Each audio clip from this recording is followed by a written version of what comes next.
안녕하십니까. 여의도 24시입니다. 여러분들 오늘은 성탄절입니다.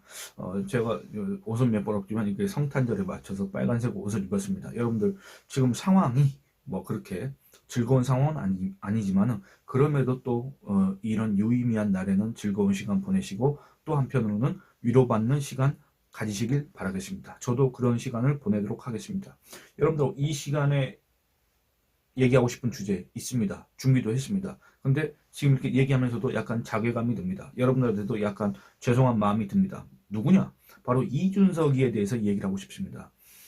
이준석이에 대해서 제가 지난 총선 때 자주 얘기를 했었고 또 최근에도 이준석이가 당대표로서 한 게 무엇이냐, 이준석이가 그렇게 자기가 정치적으로 유능하다고 얘기를 하면서 내세우는 자기의 인생에 있어서 유일한 업적이라고 해야 될까, 그런 것들이 국민의힘 당대표인데 그 국민의힘의 당대표가 된 것도 지금 이준석이가 자력으로 된 것이냐 아니면 그 누구의 조력이 있었느냐, 명태균 같은 자와 어떤 커넥션이 있었느냐, 이런 의심이 들기도 하지만 어쨌든 이준석이가 그렇게 내세우는 당대표 경력, 그때 대체 이준석이 한 게 무엇이냐, 당 대표로 있을 때 국내의 당 지지율은 올라갔느냐 떨어졌느냐, 대체 뭘 한 자냐, 뭘 했길래 그렇게 당 대표가 자랑스러워서 지금까지도 그렇게 자기가 뛰쳐나온 당을 들먹이고 앉아 있느냐, 잘 모르겠습니다만 어쨌든 이런 자에 대해서 이런 시간을 들여서 얘기를 해야 되는 거, 이런 상황 자체를 만든 윤석열 대통령 왜 그렇습니까? 여러분들 계엄 선포하고 탄핵 정국 들어가고 그다음에 조기 대선 이런 것들이 지금 전망이 되기 때문에 이준석 같은 자가 좋게 말하면 적극적으로 나서고 있고 나쁘게 말하면 설치고 앉아 있지 않습니까?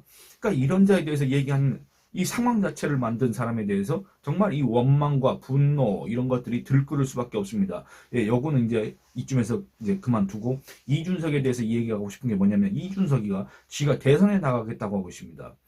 그리고 또 40대 기준을 내세우고 있습니다. 저는 이 이준석이가 뭐랄까, 이 자기에 대한 과대평가 한다는 것은 제가 애초부터 이준석이가 2011년에 새누리당 비대위원으로 들어왔을 때부터 저는 그때 그렇게 생각을 하고 있었습니다만 그 뒤부터 그 생각은 바뀐 적도 없고 오히려 그런 확신이 점점 뭐랄까, 내가 사람을 잘 보는구나, 물론 잘 보지는 않습니다만 최소한 이준석 같은 자에 대해서는 잘 보는구나 라고는 그런 확신이 점점점 강해지는 그런 사람 중에 하나였습니다.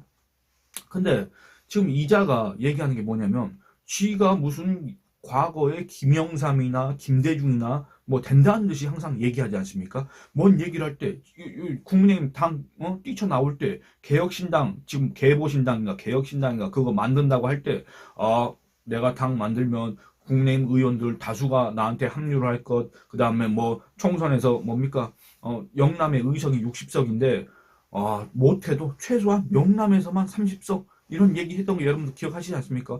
그러니까 쥐가 무슨 지역 기반이 있었던 김대중이나 김영삼이나 된다는 듯이 쥐가 무슨 이 저기 뭡니까 1996년 총선 당시에 저 영남에서 보수표를 받아서 영남 의석도 차지했던 자민련이나 된다는 듯이 쥐가 얘기했는데, 여러분들 어떻습니까?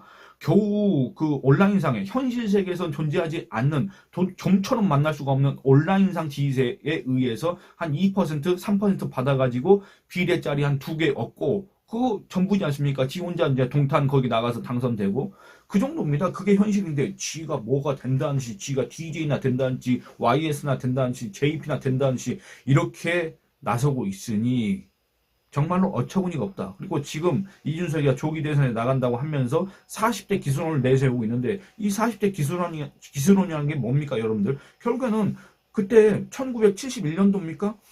김대중, 그 다음에 김영삼 이런 사람들이 신민당에서 대선 경선을 치를 때 뭐 이철승 다 포함해서 40대 기술원이 그때 나왔던 거 아니겠습니까? 그러니까 쥐가 무슨 그때 당시에 그런 사람들의 어떤 위상도 아니고 쥐가 그런 정도의 어떤 정치적 경험도 없고 쥐가 그런 정도의 어떤 실력도 없는 자가 나이가 같다는 이유로, 나이가 연령대가 비슷하다는 이유로 이런 거를 들먹이고 앉아 있으니 참 보는 사람으로 하여금 열받게 한다, 이런 생각이 든다 그 말입니다. 근데 이 이준석이가 정말 사실과다른 얘기를 한 개 한두 개가 아니지만은 최근에 한 거에 대해서만 제가 잠깐만 살펴보도록 하겠습니다.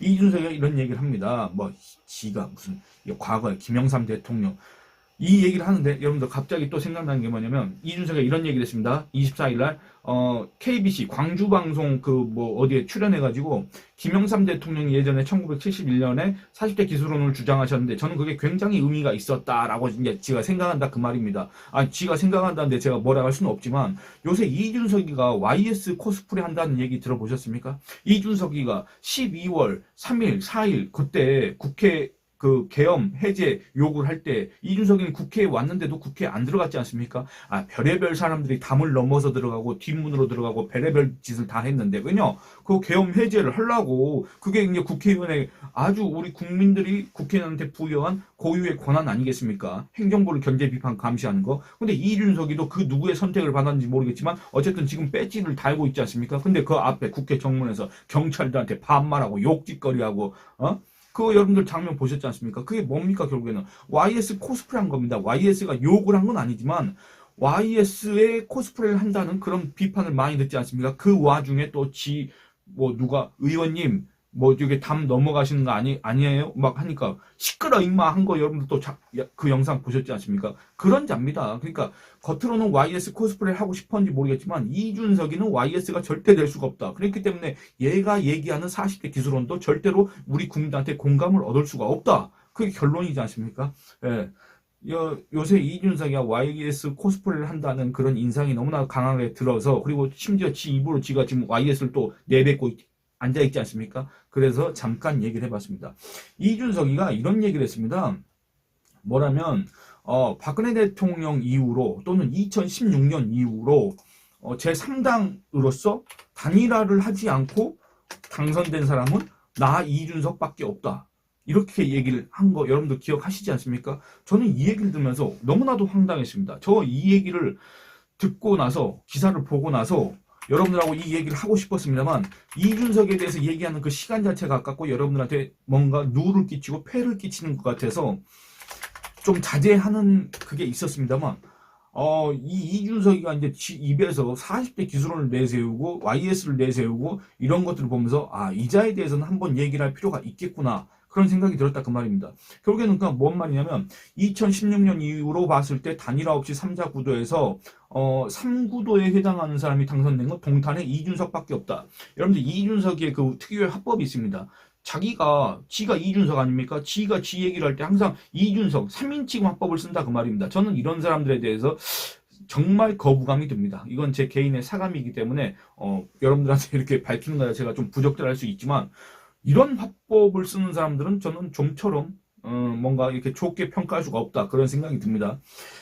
근데 이준석이가 얘기하는 게 여러분들 사실도 아닐 뿐만 아니라 두 번째는 이준석의 기준에 맞춰서 우리가 이준석이가 뭔가 대단한 사람인가 이렇게 착각할 수는 없지 않습니까? 뭐냐면 왜 2016년이라는 그 시점을 우리가 이준석이한테 맞춰줘야 되냐 그 말입니다. 안 그렇습니까? 그 두 번째는 단일화 없이 3자 구도에서 당선된 사람은 이준석밖에 없다? 이건 사실이 아닙니다. 제가 여러분들하고 얘기를 하고 싶어서 이런 얘기를 갖고 왔습니다.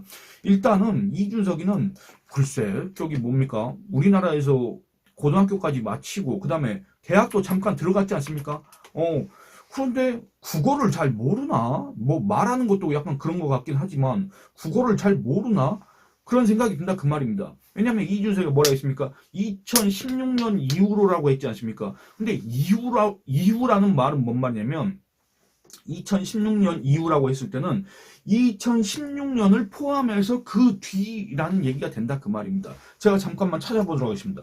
여러분들한테 이제 정확한 그걸 알려드려야 되기 때문에 다 아시겠지만 이후의 정의는 뭐냐? 기준이 되는 때를 포함해서 그보다 뒤. 그러니까 2016년 이후면은 2016년을 포함해서 그보다 더 뒤에 그 기간을 갖다가 우리가 이후라고 하는 겁니다. 그러면 2016년 이후가 언제냐? 2016년을 포함해야 된다. 2016년은 여러분들 뭐가 있었습니까? 바로 20대 총선이 있었습니다. 20대 총선에서 여러분들 제3당의 후보가 단일화 없이 당선된 적이 있습니까? 없습니까? 여러분들 한번 기억을 되돌려 보시기 바랍니다. 물론 그 사람에 대해서 기억하고 싶은 마음이 없다. 관심도 없다. 누군지도 모르겠다 생각하시겠지만 2016년 당시에 여러분들 제가 조사를 다 했습니다. 경기 고양갑에서 정의당의 심상정이 52.97%로 당선됐습니다. 단일화 없었습니다. 그때 당시 더불어민주당도 나왔고 그 다음에 저기 뭡니까 새누리당 후보도 다 나왔습니다. 단일화 없습니다. 근데 심상정이 과반 득표를 냈습니다. 52.97%니까 다른 사람이 몇 퍼센트를 얻었느냐 이건 중요치가 않습니다. 이미 게임 끝난 거 아니겠습니까? 이런 상황입니다. 2016년에 그랬습니다. 2016년 이후로 제3자 구도에서 당선된 사람은 단일화 없이 당선된 사람은 나 이준석이밖에 없다라고 했던 그 이준석의 말은 거짓이다. 이준석이는 지금도 우리 국민 앞에서 이렇게 거짓말을 내뱉고 앉아있다. 이런 말이 된다 그 말입니다. 그리고 또 두 번째 살펴보겠습니다. 그럼 이준석이가 국어 실력이 모자라기 때문에 이준석이가 미국 유학 가서 이 국어 그 실력을 쌓을 시간이 없었기 때문에 그걸 감안하더라도 2016년 이후가 2016년 뺀다 하더라도 여러분들 다음 총선 언제 있었습니까? 2020년에 있었지 않습니까? 2020년에 21대 총선이 있었습니다. 21대 총선에서도 같은 지역에서 정의당의 심상정이 39.38%로 당선됐습니다. 여러분들 이때도 단일화 없었습니다. 여러분들 이때도 더불어민주당과 그 다음에 미래통합당이 다 후보를 내놨습니다. 근데 심상정이가 당선됐다 그 말입니다. 여러분들 그러니까 이준석이 말이 사실입니까 아닙니까? 만약에 2016년 이후로 단일화 없이 제3당의 후보가 당선된 사람이 뭔가 정치적으로 유능하고 그 사람이 조기 대선에 나설 자격이 있는 사람이라고 한다면 심상정이 다시 나와야 됩니다. 여러분들 안 그렇습니까? 그렇지 않습니까? 그러니까 이준석이가 애초에 내세운 그 기준이 말이 안 되는 거고 이준석이가 내세운 그 기준이 정말 자기한테 유리한 그런 기준을 갖다가 억지로 우리 국민한테 강요하는 거다. 여러분들 그걸 뭐라 그럽니까? 바로 가스라이팅이다. 그렇게 얘기하는 겁니다. 또는 기존에 우리가 썼던 그런 용어로 쓴다면 선동한다 그 말입니다. 세뇌한다 그 말입니다. 그런 짓을 계속 벌이고 있다 그 말입니다. 이준석이가 그런 얘기했지 않습니까? 나처럼 선전선동을 잘하는 사람이 흑화하면 그것도 재밌을 것이다 라는 그런 얘기를 했지 않습니까? 제가 왜 이런 자의 말까지 기억하고 있는지 얘기하면서도 지금 자괴감이 들긴 하지만 그랬지 않습니까? 근데 선전선동 못합니다. 애초에 그런 실력이 없습니다. 근데 지가 뭐나 된다는 듯이 요새 이렇게 또 다시 나서고 있다 그 말입니다. 그 모습을 보자니 정말로 가관이다. 이런 생각을 아니할 수가 없습니다. 그리고 또 여러분들 어떤 정당의 지원을 받는 사람이 아니라 어떤 정당의 지원이 아니라 무소속으로 나와서 거대 정당의 후보들과 경쟁해서 만약에 당선이 됐다고 한다면 그 사람이 오히려 제3당의 후보로 당선된 사람보다 더 유능하지 않겠습니까? 이준석의 기준에 따르면. 그리고 제가 이 얘기를 하기 전에 여러분들 2016년 이후라고 했으니까 2016년 20대 총선 당시에 국민의당이라고 있었습니다. 안철수가 만든 국민의당. 국민의당이 여러분들 호남에서만 28석인가? 28석 중에 23석을 가져갔습니다. 23석. 제3당이었습니다. 단일화 없었습니다. 근데 안철수가 만든 국민의당이 그런 성과를 거뒀습니다. 비례대표까지 합치면 아마 38석인가 그럴 겁니다. 그러니까 이런 정당이 있었고 이런 정당을 이끈 대표가 있었고 그런데 쥐가 뭔데 2016년 이후로 단일화 없이 당선된 사람은 자기밖에 없다고 이런 거짓말을 우리 국민한테 내뱉을 수가 있냐 그 말입니다. 대체 그자의 얼굴 두께가 어느 정도 되는지 궁금하다 그 말입니다. 요새 좀 뭐 때문에 살이 빠졌는지 모르겠지만 얼굴 두께는 많이 실제 두께는 많이 줄어든 것 같지만 멘탈이라고 해야 될까? 그런 것들은 아직 붕괴되지 않은 모양입니다. 어쨌든 제가 계속 얘기를 해보겠습니다. 그러면 무소속으로 나간 사람들이 더 유능하지 않겠습니까? 이준석 같은 기준에 따르면 어마어마합니다. 많습니다. 그리고 여러분들이 싫어하는 사람들이 더 많습니다. 뭐냐면 2016년 20대 총선 당시에 전남 순천에서 이정현 전 의원이 44.54%로 당선됐습니다. 여러분들 이정현 의원은 그때 당시에 새누리당이었습니다. 새누리당 후보가 전남 순천에서 더불어민주당 후보를 꺾고 당선이 됐다 그 말입니다. 여러분들 이거는 무소속보다도 더 악조건이지 않습니까? 제3당의 후보보다도 더 악조건이지 않습니까? 이정현 전 의원이 그때 당시에 더불어민주당 노관규 순천시장을 했던 그 사람을 5%포인트 차로 이기고 당선됐습니다. 전남 지역에서 순천에서 국회의원이 됐습니다. 그리고 그때 그 같은 총선에서 전북 전주 을에서 정운천 전 의원이 37.53%로 더불어민주당 후보가 37.43%였습니다. 그러니까 0.1%포인트 차이로 이기고 당선이 됐습니다. 이 사람들이 더 유능하지 않습니까? 이준석 기준에 따르면. 그리고 또 무소속 말씀드렸지 않습니까? 2020년 21대 총선에서 무소속이 총 5명이 당선됐습니다만 그 중에 또 누가 있느냐? 여러분들이 다 싫어하는 사람입니다. 윤상현이 있습니다. 인천 동구 미추홀 구을 윤상현이 무소속으로 나갔습니다. 40.59%로 당선이 됐습니다. 그때 당시에 미래통합당 후보가 있었냐 없었냐? 있었습니다. 더불어민주당 후보가 있었냐 없었냐? 있었습니다. 그때 당시에 안상수가 미래통합당 후보 안상수가 15.57%를 갖고 갔지만 윤상현이 40.59%로 당선이 됐습니다. 그리고 그 같은 총선에서 강원도 강릉 누굽니까 여러분들 지금 현재 국민의힘의 원내대표를 하고 있는 권성동 이 권성동이 무소속으로 나갔습니다. 40.84%로 당선이 됐습니다. 당시 미래통합당 후보 있었습니다. 단일화 안 했습니다. 그때 당시에 미래통합당 후보가 11.28%를 갖고 갔지만 권성동이 단일화 없이 당선이 됐습니다. 무소속으로 당선이 됐습니다. 그리고 또 경남, 산청, 함양, 거창, 합천 이번에 국민의힘 원내대표 선거에 나왔던 김태호 이 사람이 무소속으로 나가서 42.59%로 당선이 됐습니다. 그때 당시에 미래통합당 후보가 있었습니다. 36.46%를 득표를 했습니다. 그럼에도 김태호가 당선이 됐다 그 말입니다. 여러분들 이 경남 지역에서 지금은 그 색깔이 조금씩 옅어지고 있다고 생각이 되지만 어쨌든 이 경남 지역에서 미래통합당 후보를 상대로 해서 몇 퍼센트 포인트입니까? 6% 포인트 이상 이겼다 그 말입니다. 무소속으로 나가가지고. 더불어민주당 후보 있었습니다. 근데 그 상황에서도 이 미래통합당 후보를 압도하고 김태우가 무소속으로 당선이 됐습니다. 얼마나 정치적으로 유능한 겁니까? 아니 이준석 기준에 따르면 그렇다 그 말입니다. 그때 당시에 또 전북, 남원, 임실, 순창 이용호 전 의원 이 사람이 무소속으로 나갔습니다. 그때 당시에 더불어민주당에서 이강래가 나왔습니다. 이강래가 46.42%를 얻었지만 이용호가 49.49%를 얻어서 당선이 됐습니다. 무소속입니다. 다 이 사람들이. 그때 당시에 무소속 한 명 더 있었습니다. 홍준표가 나가서 이제 무소속이 돼서 총 무소속이 5명입니다. 근데 여러분들 보시기 바랍니다. 2016년 이후로 이준석의 말을 다시 한번 읊어드리겠습니다. 없습니다. 여러분들. 2016년 이후로 제3자 구도에서 상당 후보가 단일화 없이 당선된 것은 동탄의 이준석밖에 없다라고 했던 이준석의 말이 사실입니까? 거짓입니까? 일단 거짓입니다. 그리고 또 그런 이준석의 기준에 따른다고 한다면 그 이준석보다 유능한 사람들은 정말 많습니다. 속된 말로 하면 세고 셌습니다. 근데 이준석이가 감히 뭐라고 지금 이 혼란한 상황에서 이 혼란한 정복을 틈타서 우리 국민한테 이런 거짓을 얘기하고 우리 국민한테 자기가 뭔가 유능하다는 듯이 얘기를 하냐 그 말입니다. 대체 무슨 자격으로 무슨 실력으로 우리 국민한테 지가 무슨 대선 후보감이라고 내세우고 다니냐 그 말입니다. 정말로 그 모습이 어처구니가 없다. 가관이다. 이런 얘기를 안 할 수가 없다 그 말입니다. 그리고 또 여러분들 잠깐 이 복습 차원에서 다시 한번 말씀드리자면 한국갤럽 여론조사 기준으로 이준석이가 당대표를 할 때 당대표를 실질적으로 했던 불과 그 한 3달 정도 있지 않습니까? 2021년 6, 7, 8, 요 3달, 9월 달부터는 대선 경선 국면으로 들어갔기 때문에 이준석이는 이미 그 가치가 없습니다. 이미 없었습니다. 대선 경선 국면으로 가면 그 주목을 받던 사람들이 누굽니까? 윤석열, 홍준표, 그 다음에 원희룡, 유승민 이런 사람들 아니겠습니까? 이준석이가 거기에 낄 판이 뭐가 있냐 그 말입니다. 그러면 요 실질적인 대표 역할을 했던 이 3달 동안에 국민의힘 지지율 올랐냐 떨어졌냐? 안 올랐습니다. 떨어지기도 했다가 다시 회복했다가 보합세였습니다.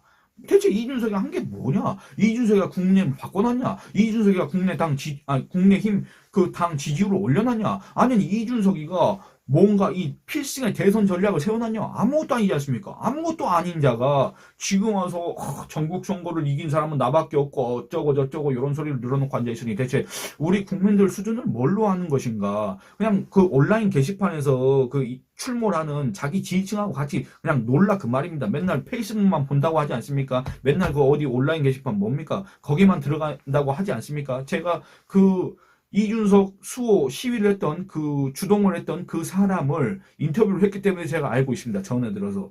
어쨌든 그냥 그 안에서 자기들끼리 놀면은 누가 뭐라 하겠습니까? 근데 꼭 이렇게 나와가지고 사실과 다른 얘기를 하고 사실과 다른 얘기를 하면서 우리 국민한테 세뇌 가스라이팅을 하려는 듯한 그런 언행을 하고 앉아있기 때문에 이런 얘기를 안 할 수가 없었습니다. 예, 여러분들 성탄절에 빨간 옷을 입고 성탄절에 이런 얘기를 들어서 정말로 죄송합니다.